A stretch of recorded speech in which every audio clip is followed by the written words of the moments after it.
Shalom. Yeah, kind of shalom. We're back, right? And basically we left off, I believe, on speaking on the 1611 King James Version. That's the Bible you're looking for, right? Because the Apocrypha is indeed part of the Holy Scriptures, right? And this is that sword right here. This is the 1611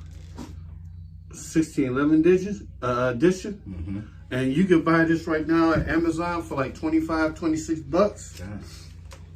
And it has the Apocrypha in it,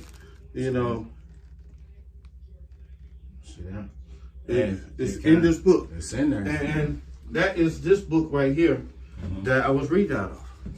This is that book. And this book was in this book. This book right here is between Malachi and Matthew. That's right. That's right. And briefly, right, basically that was taken. It was removed from the Bible. And the thing about these scriptures, you ain't supposed to remove or add into it. But that's another thing that these so-called Esau, these people that remove these books out of that book, out of this book, hey, they got to pay for that because you're not supposed to add or take away from this book. That's right. So, hey, guilty as charged. All right. So, like we say that all to say that, for those that want to demonize the Apocrypha or, it's not real or whatever the case, all right? According to what we read, all right, in 2nd Ezra, the 6th chapter about, basically all people coming from Adam, all right, well, we're going to land back and tie it together with this, all right? Even the scriptures refer to the Apocrypha, call it the Acts of Solomon. And that's Wisdom of Solomon. That's right. The book called Wisdom of Solomon.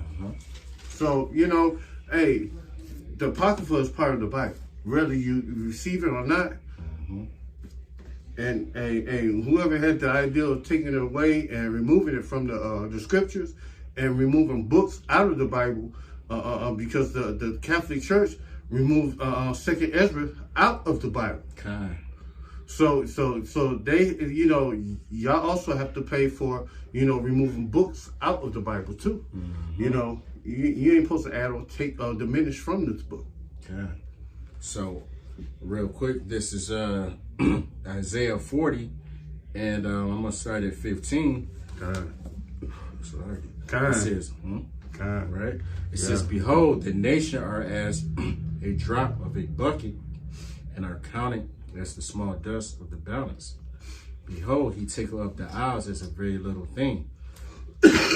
So based on all these nations, these islands, all right, that people spend buku of money to go out and have resorts and and live it up and have vacations, this, that, and the other. Hey, that's a small thing in the eyes of the Most High. It's an island, right? Surrounded by water. That shit, you gotta travel by boat just to get there. You know what I'm saying? You ain't really concerned with none of that, right? But, hey, the scriptures tell you that hey, we don't have to give, but basically Jerusalem, all right, is the mother of Hazar, right? That's the motherland or fatherland, if you will. You know what I'm saying? That's the land that's of importance, all right? As the brother was going in, that's the Most High's favorite, all right, place upon the earth. So hey, all these other nations and other places that people desire, all right, to go to and this, that, and the third, it's insignificant in the eyes of the Most High, all right? As we read in 2nd Ezra, right, these other nations are likened unto spittle, right?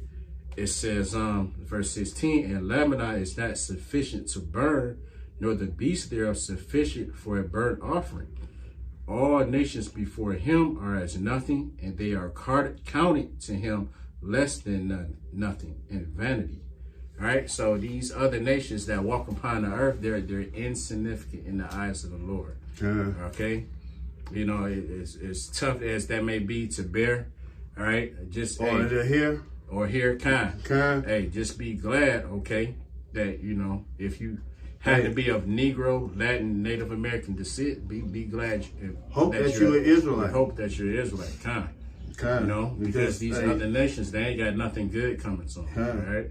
Because all of them confederate against us, they all are enemies. That's right. According to Psalms, the 83rd chapter, we ain't gonna read it because you can read for yourself. because they all confederate against us. They lifted up the head against the hidden ones, right. And we are the hidden ones. That's right. You know. So if you receive it or not, the so-called Afro-American, so-called Latino, so-called Native American, and so-called Israelite foreigners scattered abroad the four corners of the earth. And you know, the so-called churches, even the Catholic Church, the Protestant Church, and the Baptist Church do not teach that the Israelites are scattered across the four corners of the whole earth. That's right. You know, they don't teach that.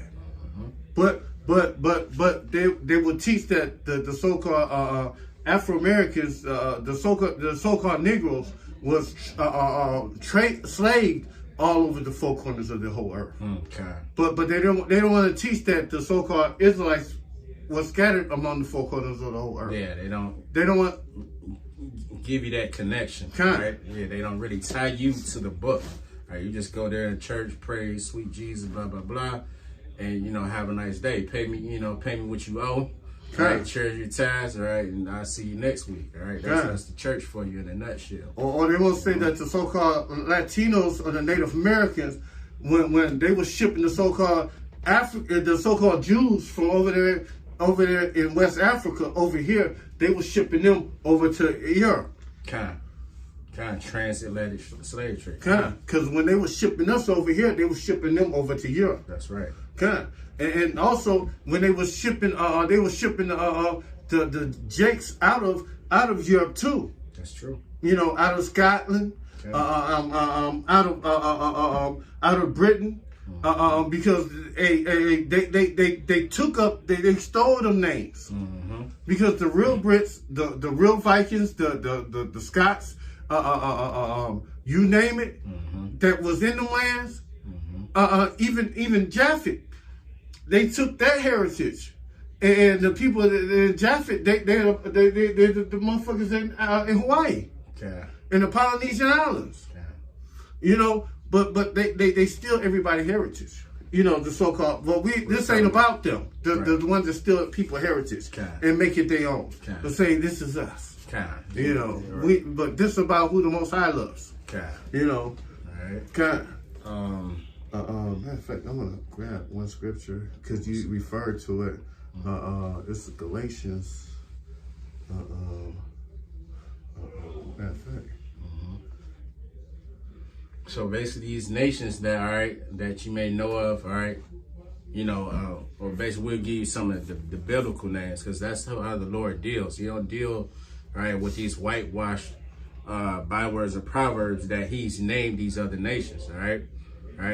So you got Esau, you got Ishmael, all right, you got Moab, Ammon, all right, to name a few, all right. These certain nations, the Most High ain't dealing with on no level, all right. They basically just set up as servants, all right, to the children of Israel, all right, when we get in the kingdom. This is Galatians 4:25. For Agar is Mount Sinai in Arabia, and answer to Jerusalem, which is now is in bondage with her children. But Jerusalem, which is above, is free, is the mother of us all. For it is written, rejoice, how not thou barren that bearest not, break forth and cry, that thou travailest not, for the less desolate have many more children than she which has a husband. Now, that's the point. We, brother, as Isaac was, are the children of the promise. And the children of the promise are the children of Israel. You know, we the children of the promise. Not those people that's in that land that call themselves the Israelis. They don't fit. You know, or the Jewish people. If they the Jews, where the other tribes at? Exactly. You know, it's the 12 tribes of Israel, not the one tribe of Israel. See? You know. And they can't do that, right? They can't do that, right? If they try, it's just a failed attempt at trying to prove, their narrative, their falsehood. Right? That's how Esau, he lives in falsehood. So at any rate, Amos. Amos 3:1. I'm gonna just read it. You just go ahead and break it. Down. Step on it. This is Amos 3:1. Hear this word Yahweh has spoken against you, O children of Israel, against the whole family which I have brought up from the land of Egypt, saying, only you only have I known of all the families of the earth. Therefore I will punish you for all your iniquity. God. So yeah, as we kind of stated earlier, that because of us making an agreement with the Heavenly Father, of Him being our God and us being His people, we transgressed His laws, because He gave us unto us to keep. And forsook His way. I want to do that thing that they got to do with that thing. Hey, Moses put the blood oath on us like this, and we say, "Yea, we would do." God, they say, "All right, hey, before you, life and death." God, and we did choose life. God, we didn't keep it up. We didn't follow through. We didn't follow through. And because of that, we had to endure, all the curses that the Lord, sent our way. That's right. And that's why we catch the hell that we do. That's right. We're held accountable and responsible for the agreement that we make unto Him. These other nations, they don't have that responsibility. They sin, they go off, they transgress the law, but the Lord they deal with them in that fashion. He don't chastise them quickly as He chastises us. That's right.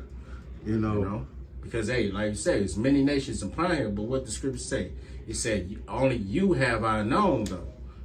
He don't know these other nations because He ain't dealing with them. Yes, He created them, this, that, and the third, but He has a bond, with the children of Israel. These He's other married nations can't claim us. that. That's right. That's right. He made a blood covenant with us, and that's and that's what the Bible is. It's two covenants. It's a new covenant, old covenant, and a new covenant. That's right. And we still living. We still living right now under the old covenant right now. Kind. The new covenant is just amendment, if you will. It's just based upon better promises. But it's all in the same. It's not the Christian ideal of that you think like the Lord basically changed. He changed or remixed. The agreement that was made. Changed the covenant so you could get in. Yeah. Basically, that ain't happened. When it's speaking of those Gentiles, in certain scriptures in the New Testament, when it's speaking of Gentiles, it's speaking of Israelite foreigners, Israelites that didn't know that they were Israelites. Because why they grew up in another land because of the scattering. And they basically took on the customs of the land that they currently stayed. They didn't understand their Israelite custom. They were far removed from that. That's all. So when you're dealing with the book of Romans, the Corinthians, the Galatians, Ephesians, so on and so forth, those were Israelites, that took on the customs of those lands. That's who Paul was bringing back. Just to touch on that just a bit. But again, at the end of the day, all nations before the Lord are nothing. They're counted unto spittle. All nations. Oh, you good? Yeah, we can get that in Exodus. Okay, guys. Yeah. I still gotta say it. Okay, good. Okay. And the Lord only loves us. He only's known us. He only chose us. That's the point. He only loves the children of Israel. That's the point. That's it. That's it. And you can't make the Most High love you. You can't make him change his mind. You can't buy the Most High. You can't. It's nothing you can do. To stir up the Most High to make him change his way. The scriptures say, "I am the Lord; I change not." So the Lord is the same entity that he's been since the beginning of time. Okay. Oh man. Let me get this one right here in Deuteronomy first. Okay. And then go back and get the other one because man. It's gonna be sweet with Peter's. Okay. This is Deuteronomy 7:6. For thou art a holy people unto Yahweh thy power, and Yahweh thy power have chosen to be a special people unto himself above all the people upon the face of the earth. God. Oh, real quick. God.